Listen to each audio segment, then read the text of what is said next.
Lộ trình thành lập 5 quận mới của Hà Nội. Kênh Hồ Sơ TV xin chào quý vị và các bạn. Đó là nội dung chính của video này. Xin mời quý vị và các bạn đến với nội dung chi tiết.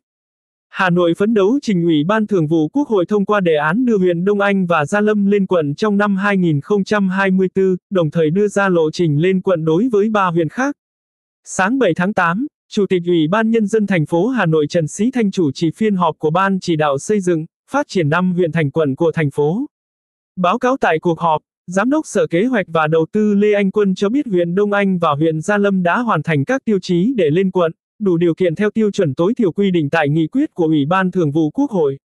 Hai địa phương đang phối hợp với Sở Xây dựng và Sở Quy hoạch Kiến trúc hoàn thiện hồ sơ trình Bộ Xây dựng xem xét, công nhận các tiêu chuẩn, trình độ phát triển cơ sở hạ tầng khu vực dự kiến thành lập quận, phường, làm cơ sở hoàn thiện đề án thành lập quận. Đề án sau đó sẽ được trình Ủy ban Thường vụ Quốc hội thông qua. Đối với các huyện Thanh Trì, Hoài Đức và Đan Phượng, cả 3 huyện đạt tiêu chí về diện tích tự nhiên và quy mô dân số để thành lập quận. Tuy nhiên, các địa phương này chưa đạt tiêu chuẩn về cơ cấu, trình độ phát triển kinh tế xã hội và hệ thống cơ sở hạ tầng đô thị. Về khó khăn, Giám đốc Sở Kế hoạch và Đầu tư Hà Nội cho biết theo quy định, phạm vi đánh giá trình độ phát triển cơ sở hạ tầng đô thị đã được công nhận phải trùng với phạm vi dự kiến thành lập đơn vị hành chính đô thị. Trong khi đó, thành phố chưa phê duyệt chương trình phát triển đô thị.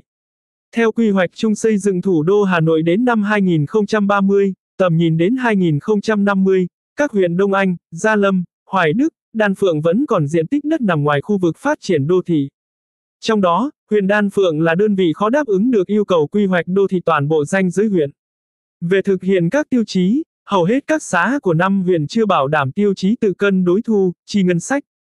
Thời gian tới, huyện Đông Anh và huyện Gia Lâm được đề nghị phối hợp với Sở Nội vụ và các sở, ngành liên quan hoàn thiện công tác lập hồ sơ đề án, làm việc với các bộ, ngành trung ương thẩm định, phấn đấu trình Ủy ban Thường vụ Quốc hội phê duyệt đề án thành lập quận vào cuối năm nay hoặc đầu năm 2025. Trong khi đó, huyện Thanh Trì và huyện Hoài Đức cần đẩy nhanh tiến độ thực hiện và hoàn thành các dự án thuộc đối tượng đạt tiêu chí. Hà Nội đặt mục tiêu trình Ủy ban Thường vụ Quốc hội phê duyệt đề án thành lập quận đối với huyện Thanh Trì vào quý 2 năm 2025 và huyện Hoài Đức vào quý 3 năm 2025.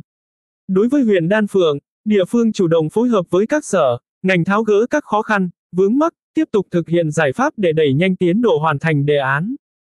Phấn đấu đưa Đông Anh và Gia Lâm lên quận năm 2024.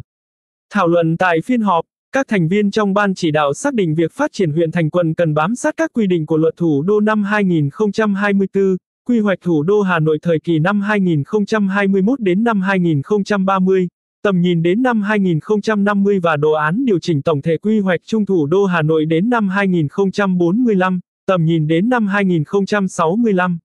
Theo Phó Bí thư Thường trực Thành ủy Hà Nội Nguyễn Thị Tuyến, thành phố đã tạo cơ chế, chính sách đầy đủ để các huyện có cơ hội hoàn thiện các bộ tiêu chí huyện thành quận, đồng thời quyết tâm đưa 5 huyện hoàn thành chương trình nông thôn mới nâng cao bằng những chính sách cụ thể. Lãnh đạo Thành ủy Hà Nội đề nghị ban chỉ đạo cập nhật các quan điểm mới, xác định quy trình chuẩn trong thiết lập hồ sơ, bảo đảm thuyết trình đầy đủ, thuyết phục trình cấp có thẩm quyền.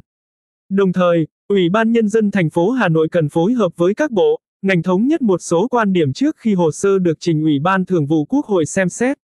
Phát biểu kết luận phiên họp, Chủ tịch Ủy ban Nhân dân thành phố Hà Nội Trần Sĩ Thanh, trưởng ban chỉ đạo, khẳng định quan điểm của thành phố khi triển khai xây dựng, phát triển 5 huyện thành quận nhằm thay đổi một cách thực chất về cơ sở vật chất, đời sống người dân ở tất cả các mặt.